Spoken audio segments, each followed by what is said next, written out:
अस्सलामुअलैकुम। अभी हो रहा है सहरी का टाइम और मुझे ना चावल खाने का बिल्कुल भी मन नहीं कर रहा था। तो अभी सहरी के टाइम में ही मैंने 2-3 रोटी बना लिया था ताकि जो बचेगा वो बच्चे मॉर्निंग में खा लेंगे। और यहाँ पे अमन, हसन, आयशा सो रहे हैं।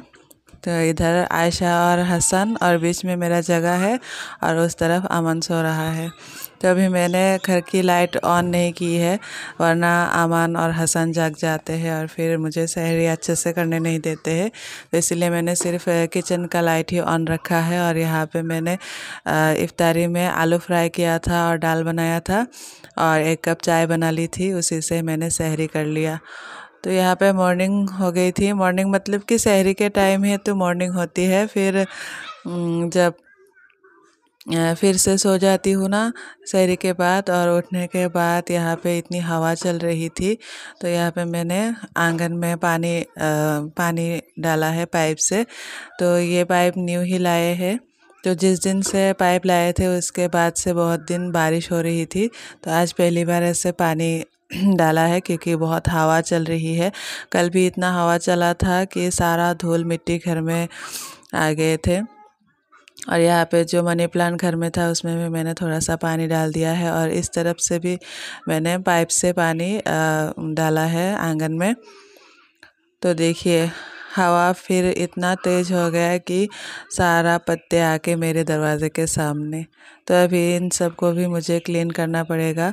तो तबीयत तो इतनी ठीक नहीं है, फिर भी काम तो करना ही पड़ेगा। और आप लोगों ने आज का जो मेरा थंबनेल देखा है तो आप लोग सोच रहे होंगे कि मैं तो हस्बैंड से सेपरेट नहीं हुई हूँ, फिर ऐसा क्यों लिखा। क्योंकि जब भी मुझे और मेरे बच्चों को मेरे हस्बैंड की ज़रूरत होती है तब तो वो पास नहीं होते हैं ना, तब मुझे ही अकेले सब कुछ मैनेज करना पड़ता है बीमार होने के बावजूद भी। और यहाँ पे देखिए सब कुछ बताना तो नहीं चाहती, लेकिन कुछ बातें हैं कि सामने आ ही जाती है। यहाँ पे इतना पत्ते गिरे थे और मैं सारा दिन बिस्तर में थी, उठ ही नहीं पा रही थी। तो फिर ऐसी आंगन की हालत देखकर फिर आ गई इसको साफ़ करने।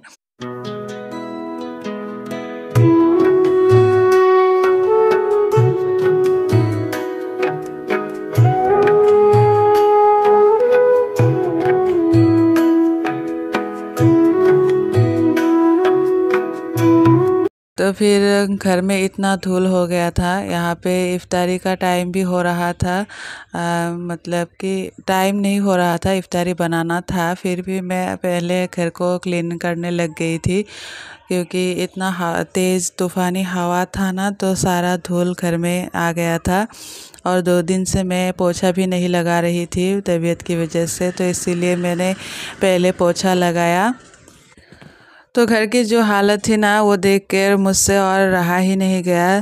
तो फिर मैं उठ के ही और थोड़ा काम करते करते बॉडी थोड़ी सी हल्की हुई। तो बाद में मैंने सोचा कि अभी मैं जितना भी काम है सब कर लेती हूँ, क्योंकि इतने दिन आयशा कर रही थी ना, तो इतने अच्छे से क्लीन कर नहीं पाती है इसीलिए। और धूल देखिए कैसा वाइट हो चुका था फ्लोर, इसीलिए मैं अभी बज रहे हैं 2-2:30 बज रहे होंगे। तो मैंने सोचा कि फटाफट से 3-4 बजे से पहले मैं अगर घर का सारा काम फिनिश कर दूंगी तो उसके बाद मैं थोड़ा सा इफ्तारी बना लूँगी। वैसे भी मैं ख़ास कुछ बनाऊंगी नहीं, सिर्फ चावल का खीर बनाऊंगी और ऐसे ही दाल भात बनाऊंगी, क्योंकि मसाला वगैरह और फ्राइड चीज़ें अभी नहीं खाऊंगी ना, इसीलिए। तो हस्बैंड भी नहीं आएंगे तो इतना कुछ बना के होगा भी क्या।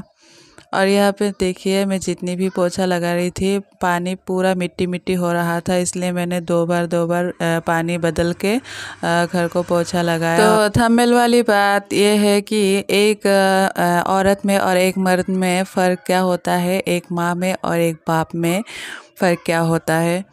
तो अगर एक आदमी जॉब करता है और उसका परिवार होता है, फिर अगर वो बीमार पड़ जाता है तो वो जॉब में भी नहीं जाता है, छुट्टी ले लेता है और घर में भी उसको एकदम पूरा ट्रीट चाहिए होता है, खिदमत चाहिए होती है अपनी वाइफ से।